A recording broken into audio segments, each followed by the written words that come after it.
Hi there. I'm Davina. My parents gave our family estate to my sister, without telling me. They signed the papers, planned the renovations, even called it a fresh start. I was never even in the room. But that wasn't the worst part. Years before, they'd quietly erased my name from everything, while I was still paying the bills, preserving the house, protecting the legacy my grandfather left behind.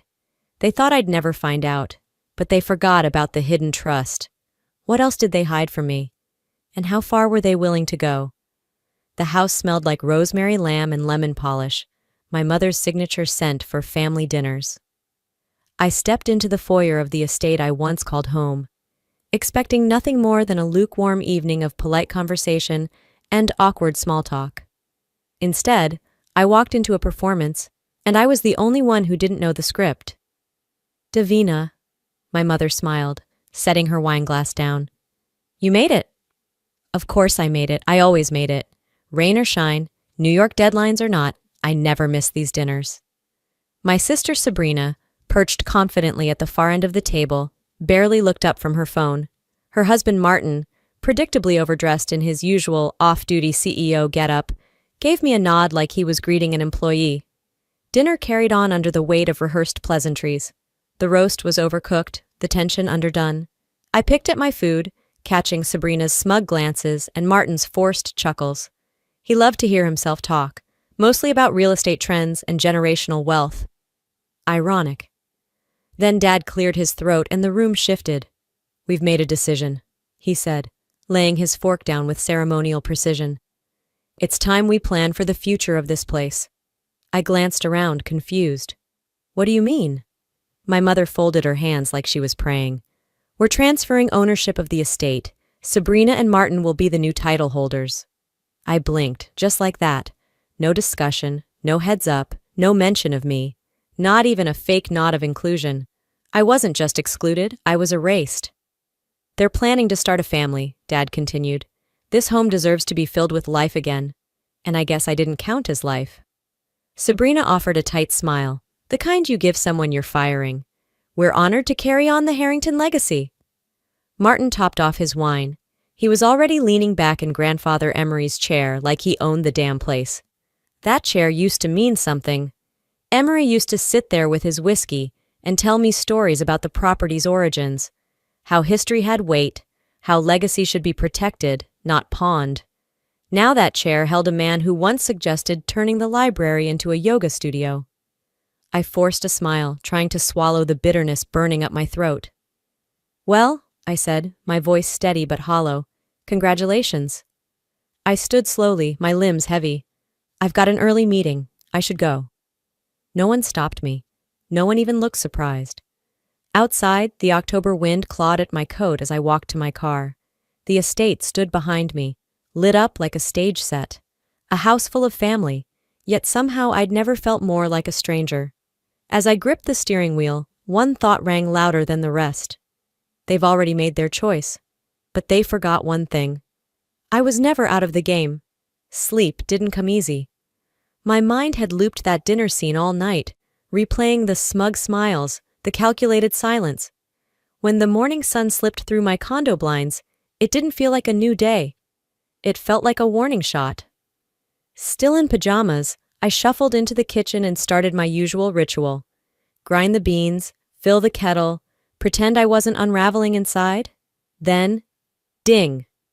A real estate alert lit up my phone. I frowned. I'd set that watch years ago for anything linked to the estate's address. I almost didn't click, but I did. The screen loaded slowly. When the file opened, I nearly dropped my mug. Sabrina and Martin had filed paperwork using the estate as collateral for a personal loan, $500,000. Their names were listed under intended transferees. Intended, as in, not yet actual owners. But they were already betting the house. Heart pounding, I yanked open my laptop and pulled up the Fayette County Property Database. There it was, a pending lien application, filed last Thursday, 3 days before the dinner. This wasn't spontaneous, it was orchestrated. My name? Absent. Not even a footnote. I sank into the chair, breathing shallowly. Did they think I'd never check? That I was too naive? Too docile? I opened my file cabinet, pulling out a worn folder marked Emery Trust. My grandfather's handwriting still sat bold across the front. He had set up a private trust when I turned 25. Not flashy, but powerful, quiet and binding. I'd been using it for years to cover estate repairs, taxes, insurance, all behind the scenes, all to keep the house intact. I'd never bragged, never held it over anyone. I did it because I believed in preserving something that mattered, and now they were trying to mortgage the very bones of it, for kitchen upgrades and God knows what else. I whispered, "Unbelievable." I wasn't angry. I was past angry. This wasn't about property. It was about being erased. I printed every document, highlighted every lie. Then I called Walter Jenkins. He picked up on the second ring, voice rough like he hadn't had coffee yet. "It's Davina," I said. "They've made their move." He didn't even ask who they were. There was a pause. Then he muttered, "It's time we talk." I hung up, then pulled an old photo off the wall. Me and Emery beneath the oak tree he planted in 1962. My hand lingered on the frame. "You trusted me with this," I whispered. "I won't let them bury what you built." By the time I met Walter at the cafe, the midday heat had lifted, replaced by a chill that crept in through the windows. We chose a corner table, away from curious ears. He opened the trust file without small talk, scanning page after page with tired eyes. When I explained about the mortgage lien, he didn't flinch, just tapped the paper with his pen. "Premature, illegal, unless they're banking on no one challenging them." I stirred my coffee, letting the silence stretch. "They are." Back home, I couldn't sit still. I pulled out my laptop and started combing through years of documents, PDFs, emails, cloud folders tied to the estate. That's when I found it. Buried in a 2018 archive, a chain titled Estate Planning, Internal Only. I clicked it open. It was a conversation between my parents, Sabrina, and a real estate attorney.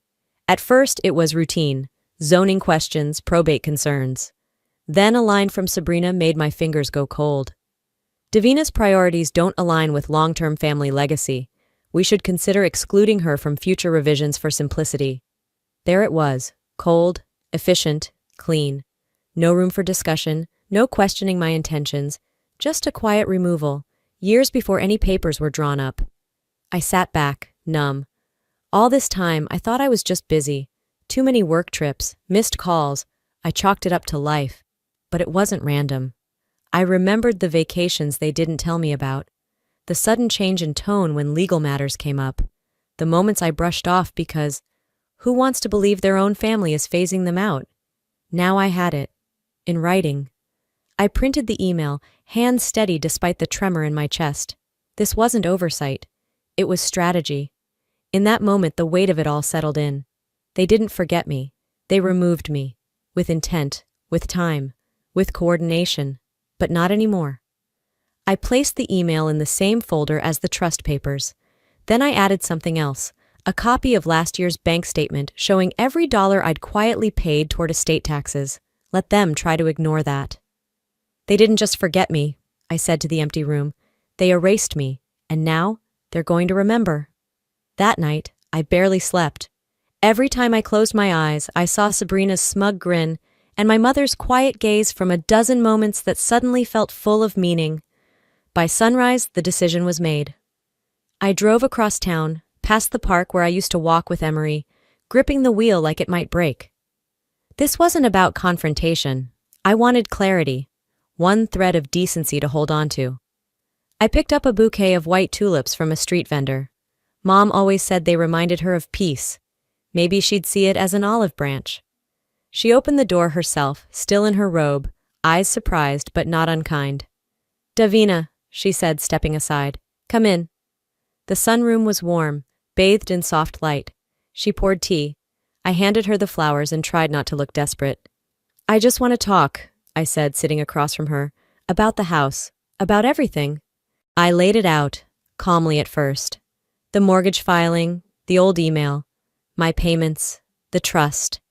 Her eyes didn't widen, her hands didn't tremble. She just stared into her teacup. Then I asked, "Mom, did you know? Did you know what they were planning?" She took a long breath and looked up at me. "Your sister is starting a family," she said. "She needs this more than you do." A crack split open inside me. Not denial, not shock, just justification. It's not about needing, Mom. It's about lying, she sighed. You've always been so sensitive. This wasn't meant to hurt you. I swallowed the ache. Then why does it feel like I was written out of my own family? Her voice softened, but not enough. We had to simplify things. You were always so busy. Sabrina stepped up. No apology, no admission, just a quiet verdict. I didn't count. I stood. Not fast, not loud, just final. I'm not here for permission. I'm not here to beg, I said. If this keeps going, I'll bring everything to light. The trust, the payments, the documents, all of it. She blinked. Her lip trembled, but she said nothing. I moved toward the door. On the hallway wall, our family photos lined the trim, smiling faces, grandkids, beach trips. But mine was missing. A deliberate space, a quiet erasure. I paused, hand on the doorknob. You taught me to protect what's mine, I whispered, even if that means protecting it from you. The silence stretched for 3 days, not even a check-in from Eleanor. Then, just after lunch on Friday, a message lit up my phone. From Dad. We need to talk about formalities. Come by tomorrow evening. Formalities. That was Dad's favorite way of softening ugly truths. I already knew what this was, a push to make it official, but I was done playing defense. The next evening, I walked into the study where I used to do my homework as a kid. Now, it smelled like lemon polish and betrayal. Gordon sat behind his desk like a CEO. Across from him, Sabrina and Martin perched on the edge of the couch, smug and comfortable. A thick manila envelope lay waiting. It's just a formality, Dad said, sliding it toward me. A simple waiver. You've always had your career. Your sister's building a family now. This will make everything smoother for the future. I opened it. A quitclaim deed. Signing it meant giving up any past, present, or future legal right to the estate. Is this a joke? I asked. No one's trying to hurt you, Eleanor added from the doorway. We're just being practical. My gaze swept the room. 4 people pretending this was fairness. Sabrina wouldn't even meet my eyes. You're not asking me to sign a paper? I said, voice low but sharp. You're asking me to vanish. Martin chuckled. Oh, come on. Don't make this bigger than it is. I put the pen down. No. Gordon leaned forward. Davina, I've paid property taxes on this house for nearly a decade, out of my own pocket, from a trust you didn't even know existed, and now you want me to walk away so Sabrina can slap her name on a deed she didn't earn? Sabrina scoffed. You were never around. I cut her off.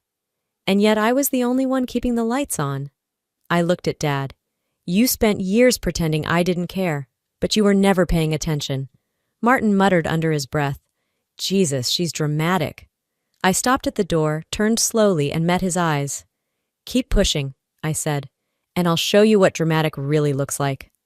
2 days later, I parked in front of the estate with no announcement, no agenda, just a need to collect the last of my things.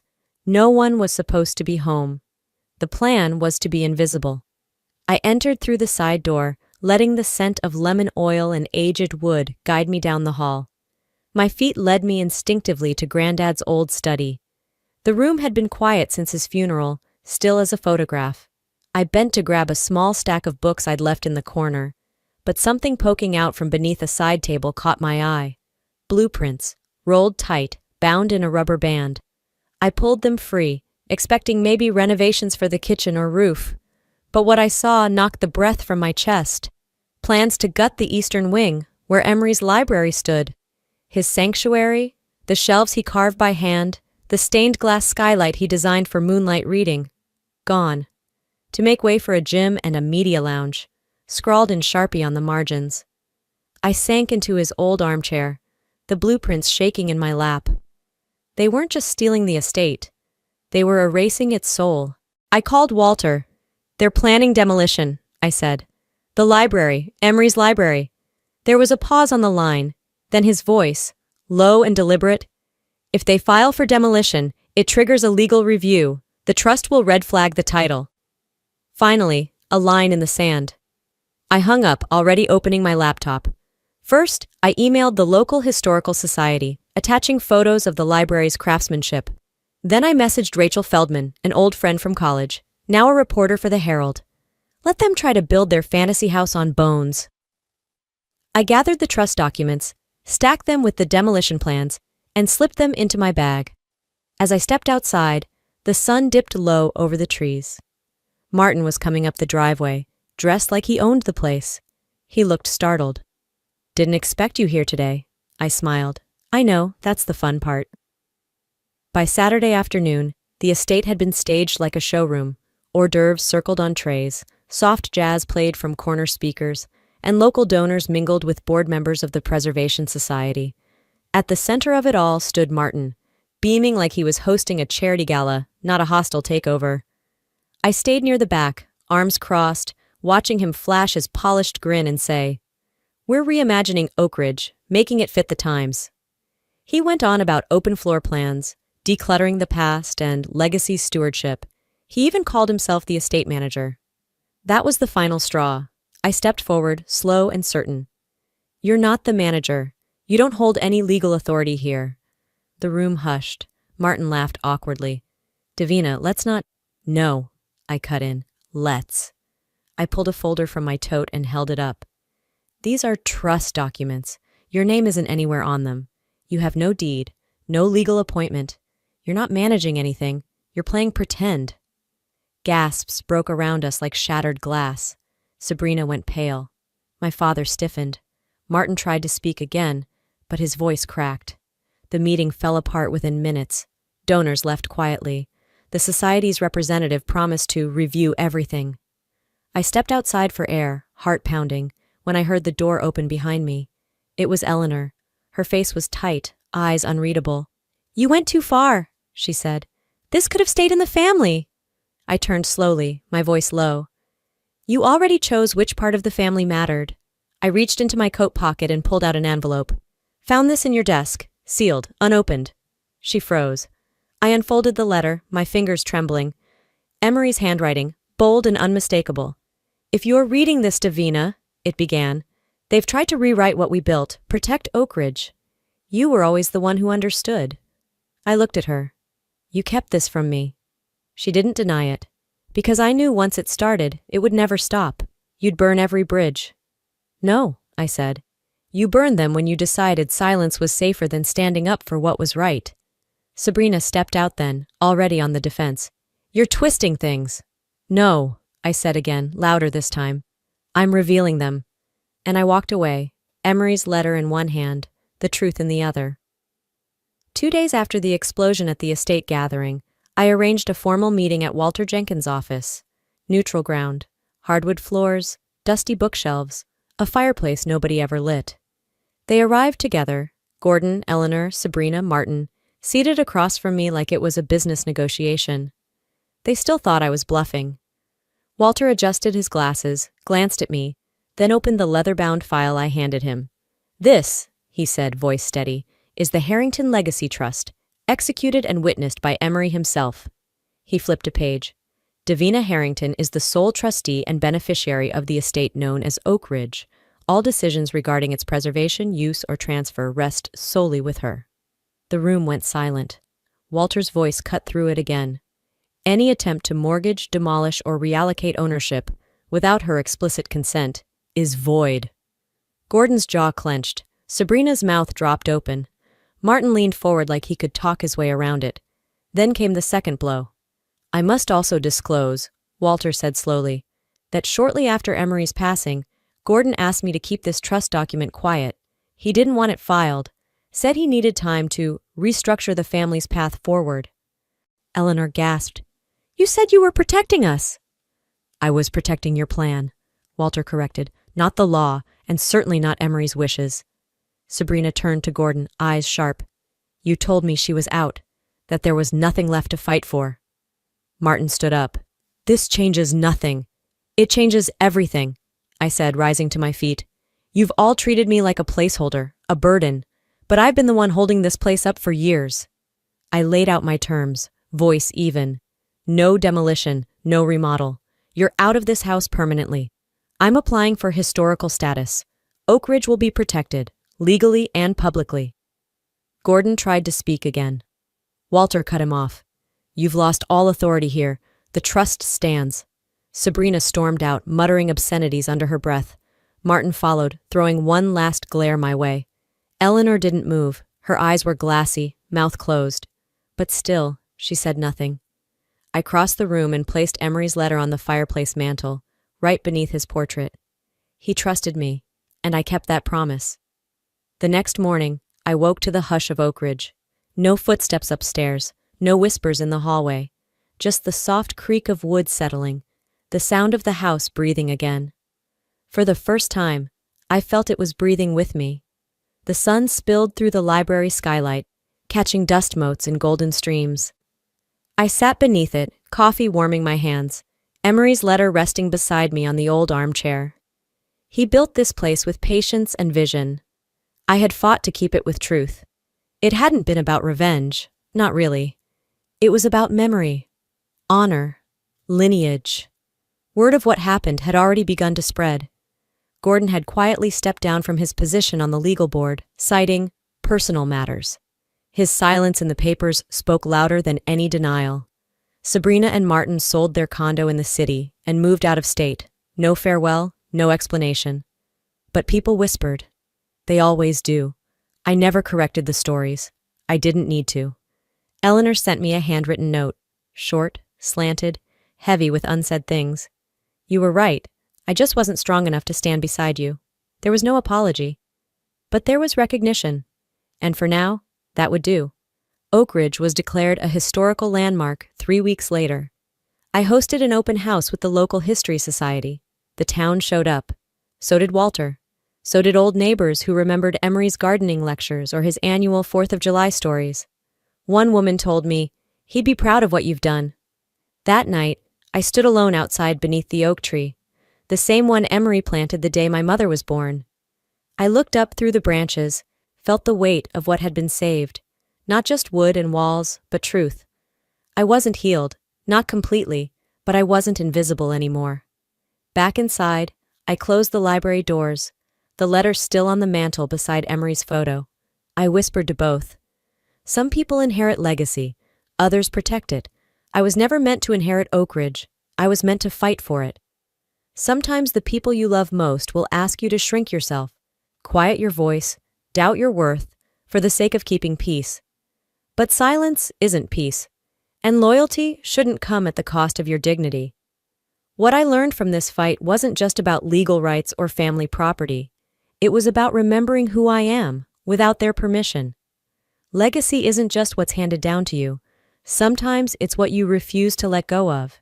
And maybe, just maybe, the fiercest kind of love is the kind that protects what others are too afraid to. So let me ask you, have you ever had to stand your ground when everyone expected you to stay quiet? Have you ever protected something, an idea, a place, a part of yourself, because no one else would? I'd love to hear your story. Drop a comment below and let me know where you're watching from, or just type 1 if this story resonated with you in any way. And hey, if it didn't, that's okay too. Tell me why. I'm here to listen, not just speak. If this video moved you, inspired you, or even made you think a little deeper, go ahead and subscribe to the channel so you don't miss the next story. Your support helps us keep telling real human stories that matter. Thank you for being here.